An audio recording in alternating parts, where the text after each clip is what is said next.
Class 11 semester 1 chapter 6। এইখান থেকে তোমাদের জন্য থার্ড সেটে 30টি এমসিকিউ প্রশ্ন আলোচনা রইল, দেখবে।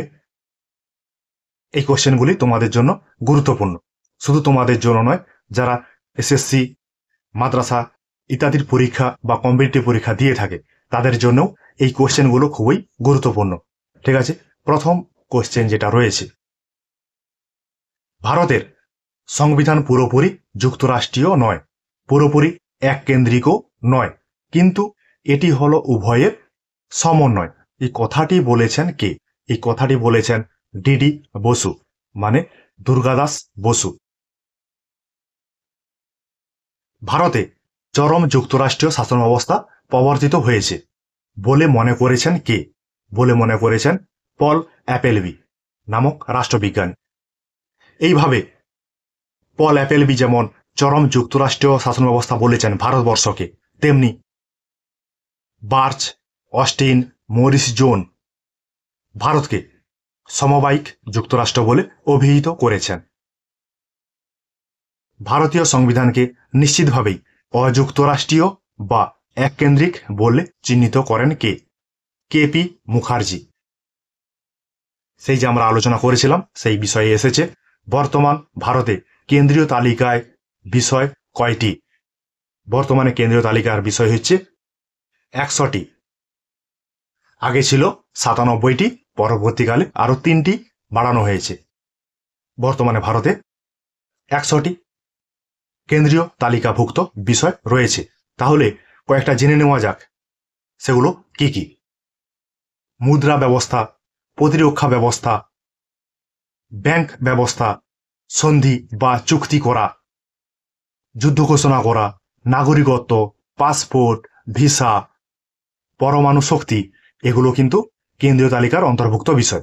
তাহলে কোশ্চেন এরকম হতে পারে, পরে কোশ্চেন একটা দেওয়া আছে, ভারতের মুদ্রা ব্যবস্থা কোন তালিকাভুক্ত বিষয় বলে চিহ্নিত হয়েছে? কেন্দ্রীয় তালিকাভুক্ত বিষয়, যেটা আমরা আগের কোশ্চেনে আলোচনা করলাম, মুদ্রা ব্যবস্থা কোন তালিকার অন্তর্ভুক্ত বিষয়? কেন্দ্রীয় তালিকার অন্তর্ভুক্ত বিষয়। বর্তমানে ভারতে রাজ্য তালিকাভুক্ত বিষয়ের সংখ্যা কয়টি? বর্তমানে ভারতের রাজ্য তালিকাভুক্ত বিষয় হচ্ছে 63টি, 63। তাহলে এই রাজ্য তালিকাভুক্ত বিষয়গুলি কি কি? এরও কয়েকটি উদাহরণ আমরা জানি, সেগুলো হচ্ছে পুলিশ, পৌরসভা, পঞ্চায়েত, কৃষি, জলসেচ, বন, মৎস্য, খনিজ, কারাগার, এগুলো হচ্ছে রাজ্য তালিকার অন্তর্ভুক্ত বিষয়। বর্তমানে ভারতে যুগ্ম তালিকাভুক্ত বিষয়ের সংখ্যা কয়টি? 52টি। এই যুগ্ম তালিকাভুক্ত বিষয়গুলি কি কি? এই যুগ্ম তালিকাভুক্ত বিষয়গুলো হচ্ছে যেমন শিক্ষা, বিবাহ, বিদ্যুৎ, জনস্বাস্থ্য, ঔষধ, বীমা, পরিবেশ সুরক্ষা, পরিবার পরিকল্পনা ইত্যাদি ইত্যাদি যুগ্ম তালিকার অন্তর্ভুক্ত বিষয়।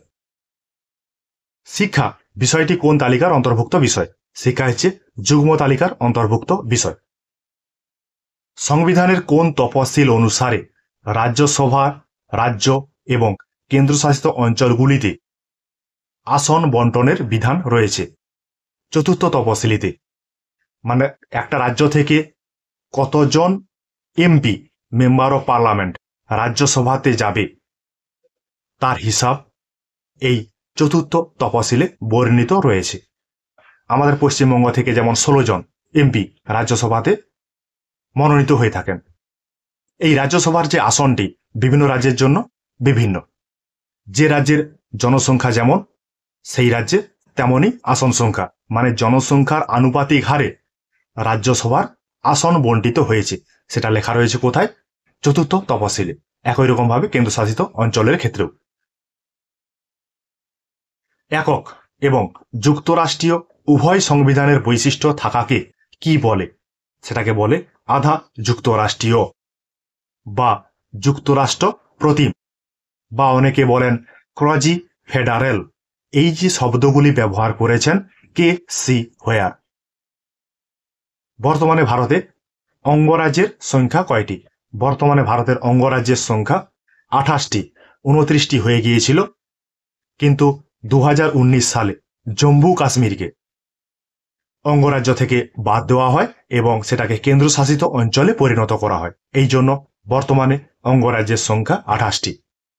এই যে জম্মু কাশ্মীরকে অঙ্গরাজ্য থেকে আলাদা করা হয়েছে, মানে অঙ্গরাজ্য থেকে কেন্দ্রশাসিত অঞ্চলে পরিণত করা হয়েছে, এটা কিন্তু সংবিধানের 370 নম্বর ধারাকে বাতিলের মাধ্যমে। 370 নম্বর ধারায় জম্মু কাশ্মীরের জন্য আলাদা প্যাকেজের ব্যবস্থা করা ছিল। সেই ভারতের সংবিধানের 370 নম্বর ধারাটিকে বর্তমানে বাতিল দেওয়া হয়েছে সংবিধান থেকে। বর্তমান ভারতে কেন্দ্রশাসিত রাজ্যের সংখ্যা কয়টি? বর্তমানে ভারতের কেন্দ্রশাসিত অঞ্চলের বা রাজ্যের সংখ্যা 8টি। আগে ছিল কিন্তু 7টি, বর্তমানে রয়েছে 8টি। কেমন করে? সেই কেন্দ্রশাসিত অঞ্চলগুলো কি কি? আন্দামান নিকোবর দ্বীপপুঞ্জ, দাদরা ও নগর হাভেলি এবং দমন দিউ। এই দাদরা নগর হাভেলি এবং দমন দিউকে বর্তমানে একটি কেন্দ্রশাসিত অঞ্চলে ধরা হয়েছে। লাক্ষাদ্বীপ, পুদুচেরি, জম্মু ও কাশ্মীর, লাদাখ এবং দিল্লি, এইভাবে হিসাব করে দেখো 8টি কেন্দ্রশাসিত অঞ্চল রয়েছে। কে পুদুচেরি ও দিল্লিতে শাসন কার্য পরিচালনা করেন? কেন্দ্র সরকার। কেন্দ্র সরকার ওই দুটি কেন্দ্রশাসিত অঞ্চলে শাসন কার্য পরিচালনা করেন। ভারতের যুক্তরাষ্ট্রীয় শাসন ব্যবস্থায় স্বেচ্ছাধীন ক্ষমতার অধিকারী কে? ভারতীয় যুক্তরাষ্ট্রীয় ব্যবস্থায় স্বেচ্ছাধীন ক্ষমতার অধিকারী রাজ্যপাল। রাজ্যপাল যে স্বেচ্ছাধীন ক্ষমতাটা ভোগ করেন, এটা কিন্তু ভারতের রাষ্ট্রপতিও কিন্তু এই ক্ষমতাটা ভোগ করতে পারেন না। ভারতীয় সংবিধানের 163 1 নম্বর ধারাতে রাজ্যপালের জন্য স্বেচ্ছাধীন ক্ষমতাটি বর্ণিত রয়েছে। এই রাজ্যপাল মূলত কেন্দ্রের এজেন্ট হিসাবে কাজ করে থাকেন। ভারতে রাজ্যসমূহের বিরোধ মেটাতে অনুসন্ধান ও সুপারিশের জন্য কে কাজ করে? আন্তঃরাজ্য পরিষদ। এই আন্তঃরাজ্য পরিষদ সম্পর্কে ভারতের সংবিধানের 263 নম্বর ধারাতে বর্ণনা করা রয়েছে। এটাকে ইন্টারস্টেট কাউন্সিলও বলে ইংরেজিতে। এই আন্তঃরাজ্য পরিষদের মেম্বাররা কারা? এই আন্তঃরাজ্য পরিষদের মেম্বাররা হলেন প্রধানমন্ত্রী এবং বিভিন্ন রাজ্যের যে মুখ্যমন্ত্রী এবং যে কেন্দ্রশাসিত অঞ্চল আছে সেখানে যে মুখ্যমন্ত্রী রয়েছেন, সেই মুখ্যমন্ত্রীরা এই আন্তঃরাজ্য পরিষদের সদস্য এবং প্রধানমন্ত্রী 6 জন কেন্দ্রীয় মন্ত্রীকে মনোনীত করতে পারেন। এইভাবে আন্তঃরাজ্য পরিষদটি গঠিত হয়ে থাকে।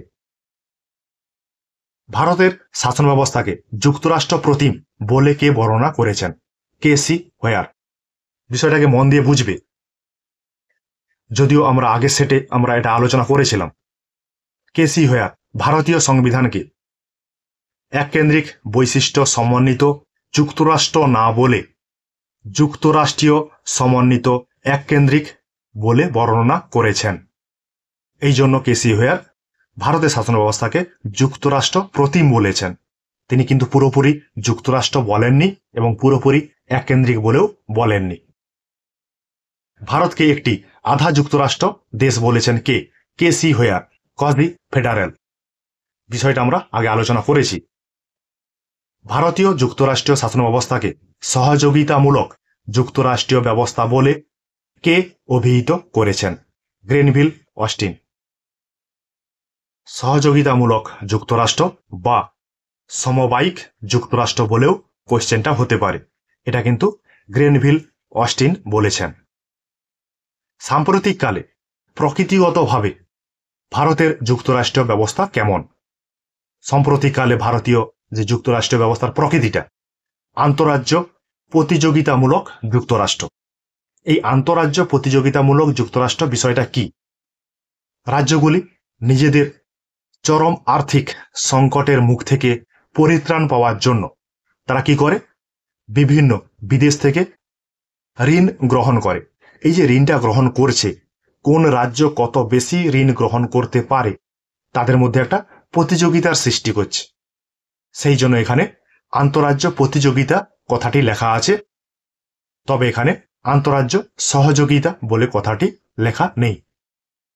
এই আন্তঃরাজ্য প্রতিযোগিতামূলক যে যুক্তরাষ্ট্র ব্যবস্থা, এটা কিন্তু সাম্প্রতিক ধারণা। এখনই এই অবস্থাটি দেখা যাচ্ছে। তোমরা দেখবে, লক্ষ্য রাখবে যে এই রাজ্য ওই রাজ্য অনেক অনেক ঋণ গ্রহণ করছে, শুধুমাত্র নিজের আর্থিক যে সংকট সেটা মেটাবার জন্য। কিন্তু কিভাবে কে মেটাবে সেটা কিন্তু কেউই জানে না। ভারতে নাম সর্বস্ব শাসককে, ভারতে নাম সর্বস্ব শাসক রাষ্ট্রপতি। তাহলে প্রকৃত শাসককে? প্রধানমন্ত্রী বা মন্ত্রিসভাও অনেক জায়গাতে থাকে, তবে প্রধানমন্ত্রী প্রকৃত শাসক। কারণ মন্ত্রিসভার উপরে মধ্যমণি কে? প্রধানমন্ত্রী। তিনি হচ্ছেন ভারতবর্ষের প্রকৃত শাসক। আর এই নাম সর্বস্ব শাসক দেখা যায় ব্রিটেনে। সেখানে নাম সর্বস্ব শাসক কে? রাজা বা রানী। ভারতবর্ষের রাষ্ট্রপতি কিন্তু জনগণের দ্বারা পরোক্ষভাবে নির্বাচিত হয়ে থাকেন, এই জন্য তিনি নিয়মতান্ত্রিক শাসক। কিন্তু ব্রিটেনে রাজা বা রানী তারা কিন্তু বংশানুক্রমিকভাবেই সেই পদ অলঙ্কৃত করে থাকেন। সেই জন্য ভারতের সঙ্গে ব্রিটেনের নাম সর্বস্ব শাসকের একটু পার্থক্য রয়েছে। সংসদীয় শাসন ব্যবস্থায় নিয়মতান্ত্রিক শাসক কোন বিভাগের অবিচ্ছেদ্য অংশরূপে কাজ করে? এটা হচ্ছে আইন বিভাগ। আমাদের ভারতবর্ষের আইনসভার নাম কি? পার্লামেন্ট। সেই পার্লামেন্টে দুটি কক্ষ, রাজ্যসভা এবং লোকসভা। যদি কোনো সময় প্রশ্ন পড়ে যে ভারতীয় আইনসভার গঠন বা কাদের কাদেরকে নিয়ে গঠিত হয়, তখন কিন্তু রাজ্যসভা, লোকসভা এবং রাষ্ট্রপতি, এই তিনজনকে নিয়ে ভারতীয় আইনসভা গঠিত হয়। এটা কিন্তু ভারতীয় সংবিধানের 79 যে ধারা, আর্টিকেল রয়েছে, সেইখানে বর্ণিত রয়েছে। সংসদীয় শাসন ব্যবস্থায় কোন বিভাগের কাজকর্মের মাধ্যমে জনগণের মধ্যে রাজনৈতিক চেতনা বা রাজনৈতিক শিক্ষার প্রসার ঘটে? আইন বিভাগের। কেন আইন বিভাগের দ্বারা জনগণের মধ্যে রাজনৈতিক শিক্ষার বিস্তার ঘটে? কারণ আইনসভাতে যে সরকার রয়েছে, সরকারি দল রয়েছে, তাকে কাউন্টার করার জন্য বিরোধী দল রয়েছে। সরকার যদি ভুল ভ্রান্তি করে থাকে, বিরোধী দল সেটাকে ধরিয়ে দেয় বা শুধরিয়ে দেয়, বা সরকার যদি ভুল করে সেটা বিরোধী দল বলে দেয়। সরকার যদি জনগণের উপর অত্যাচার করে, তার বিরোধিতা করে বিরোধী দল। এইভাবে বিরোধী দল সবসময় সরকারকে সংযত রাখার চেষ্টা করে। এবং কোনো একটি বিষয়কে নিয়ে যখন পার্লামেন্টে তর্ক বিতর্ক চলে, সেটা আমরা খবর কাগজের মাধ্যমে বা টিভির পর্দাতে দেখতে পাই। এর মধ্য দিয়ে জনগণের মধ্যে, মানুষের মধ্যে রাজনৈতিক শিক্ষার বিস্তার ঘটে। মানে কোন বিষয়টা ঠিক, কোন বিষয়টা ভুল, সেটা মানুষ সচেতন হতে পারে। এটা কিন্তু সংসদীয় শাসন ব্যবস্থার একটি ভালো গুণ, ভালো দিক। সংসদীয় গণতন্ত্রের প্রাণ কাকে বলা হয়? সংসদীয় গণতন্ত্রের প্রাণ বলা হয় বিরোধী দলকে।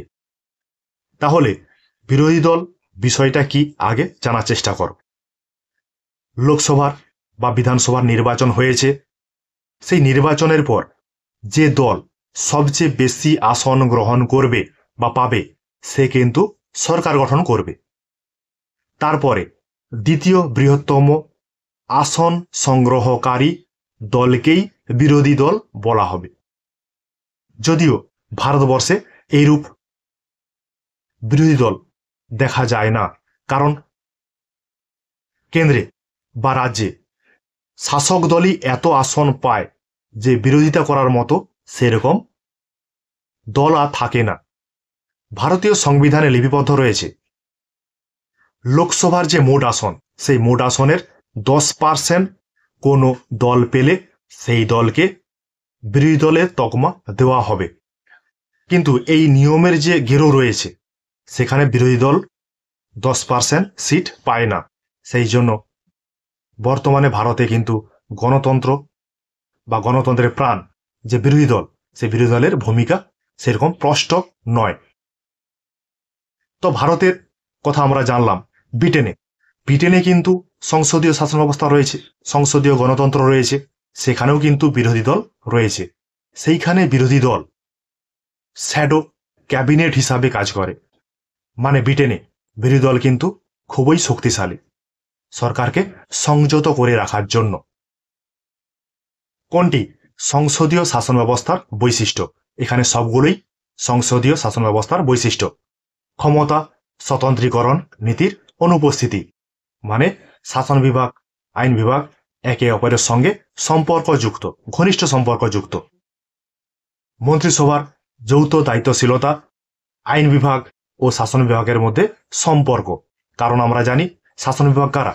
শাসন বিভাগ হচ্ছে যারা মন্ত্রী, তারাই হচ্ছে শাসন বিভাগ, তারাই দেশ শাসন করছে। কিন্তু এই মন্ত্রীরা কোথা থেকে আসছে? এই মন্ত্রীগণ কিন্তু লোকসভা যে নির্বাচন, সেই লোকসভা নির্বাচনে তারা কিন্তু এমপি প্রথমে হচ্ছে, তারপর তাদেরকে কোনো বিভাগের দায়িত্ব দিলে তারা মন্ত্রী হয়ে যায়। তাহলে একজন ব্যক্তি আইন বিভাগ এবং শাসন বিভাগের সদস্য।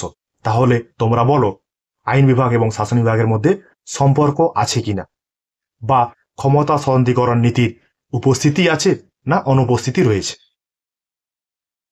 সংসদীয় গণতন্ত্র প্রতিষ্ঠার মাধ্যমে বুর্জুয়া শ্রেণী সামন্ততান্ত্রিক ও মধ্যযুগীয় বিশেষ সুবিধাভোগী শ্রেণীর জন্মগত অধিকারের বিরুদ্ধে সংগ্রাম পরিচালনা করেছিল।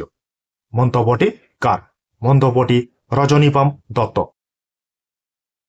যে শাসন ব্যবস্থায় আইন বিভাগ ও শাসন বিভাগের সম্পর্ক অত্যন্ত ঘনিষ্ঠ এবং শাসন বিভাগের স্থায়িত্ব ও কার্যকারিতা আইন বিভাগের উপর নির্ভরশীল, তাকে কি বলা হবে? তাকে বলা হবে সংসদীয় শাসন ব্যবস্থা। তাহলে একটু আগে আমরা আলোচনা করেছিলাম আইন বিভাগ এবং শাসন বিভাগ একে অপরের সঙ্গে ঘনিষ্ঠ সম্পর্কযুক্ত, এবং শাসন বিভাগ সবসময় আইন বিভাগের উপর নির্ভরশীল হবে। মানে আইন বিভাগ যতদিন তার ক্ষমতা বা স্থায়িত্ব ধরে রাখতে পারবে, ততদিনই কিন্তু শাসন বিভাগ বা মন্ত্রীগণ তার কাজকর্ম করতে পারবেন। লোকসভা বা আইন বিভাগ ভেঙে গেলে শাসন বিভাগও ভেঙে যাবে। ভারতের সংসদীয় ব্যবস্থায় কাকে জাঁকজমকপূর্ণ সাক্ষী গোপাল বলা হয়? এটা কিন্তু রাষ্ট্রপতিকে। এই কোশ্চেনটা রাজ্যের ক্ষেত্রেও হতে পারে, যে রাজ্যের কাকে জাঁকজমকপূর্ণ সাক্ষী গোপাল বলা হয়, এটা কিন্তু হবে রাজ্যপাল। সংসদীয় শাসন ব্যবস্থার প্রধান ত্রুটি কি? সংসদীয় শাসন ব্যবস্থার প্রধান ত্রুটি দলীয় সংঘর্ষ। একটি দল আরেকটি দলের সঙ্গে সংঘর্ষে মারামারিতে লিপ্ত হয়। দুর্নীতিপরায়ণ শাসন। এই শাসন ব্যবস্থায় সরকার যেহেতু অনেকগুলি আসন পেয়ে জয়লাভ করে, সেই জন্য সেই সরকার চায় আমার কেউ কিছু করতে পারবে না, এই জন্য সে দুর্নীতিগ্রস্ত হয়ে পড়ে। তারপর আছে দক্ষতার অভাব। আমাদের ভারতের যে মন্ত্রীগণ, তারা কিন্তু কোনোভাবেই শিক্ষিত নয় বা অশিক্ষিত নয়। তাদের মধ্যে কি রয়েছে? দক্ষতার অভাব রয়েছে। কিভাবে জনগণকে বোঝাতে হবে বা কিভাবে জনগণের আশা আকাঙ্ক্ষা মেটাতে হবে, সেই বিষয়কে তারা কিন্তু সবসময় উদাসীন। তাহলে তাদের মধ্যে দক্ষতার অভাব রয়েছে। এগুলো কিন্তু সংসদীয় শাসন ব্যবস্থার ত্রুটি, খারাপ দিক, অসুবিধার দিক। কোন সরকারে নামসর্বস্ব শাসক ও প্রকৃত শাসকের মধ্যে পার্থক্য করা হয়? সংসদীয় সরকারে। আমাদের ভারতবর্ষ সংসদীয় শাসন ব্যবস্থা রয়েছে, এখানে নামসর্বস্ব শাসক রয়েছে, এখানে প্রকৃত শাসক রয়েছে। কিন্তু আমেরিকা যুক্তরাষ্ট্রে কোনো নামসর্বস্ব শাসক নেই, ওখানে প্রকৃত শাসক রয়েছে। ওখানে আমেরিকা যুক্তরাষ্ট্রে প্রকৃত শাসক কে? রাষ্ট্রপতি। রাষ্ট্রপতি জনগণের দ্বারা নির্বাচিত হয়ে থাকেন। ভারতের সংসদীয় ব্যবস্থায় বর্তমানে একটি বিশেষ প্রবণতা কি? দুর্বল বিরোধী দল, যেটা আমরা আলোচনা করেছিলাম, যে বর্তমানে শাসক দল এতটা আসন লাভ করে যে সংবিধান অনুসারে কোনো দল 10% আসন পেলে সেই যে বিরোধী দলের ভূমিকায় অবতীর্ণ হবে, সেই সুযোগটাই আর নেই। সেই জন্য ভারতীয় শাসন ব্যবস্থার যে বর্তমান যে প্রবণতাটা, সেটা কি? বিরোধী দলের দুর্বলতা, বিরোধী দল শূন্য বললেই চলে। ঠিক আছে, তোমাদের জন্য এই অধ্যায় থেকে সংবিধানের যে বৈশিষ্ট্য, এই অধ্যায় থেকে থার্ড সেটের 30টি MCQ প্রশ্ন আলোচনা হলো। দেখবে, পড়বে, কমেন্ট শেয়ার অবশ্যই করবে। ঠিক আছে, তোমাদের জন্য আমার এই কিঞ্চিত প্রয়াস।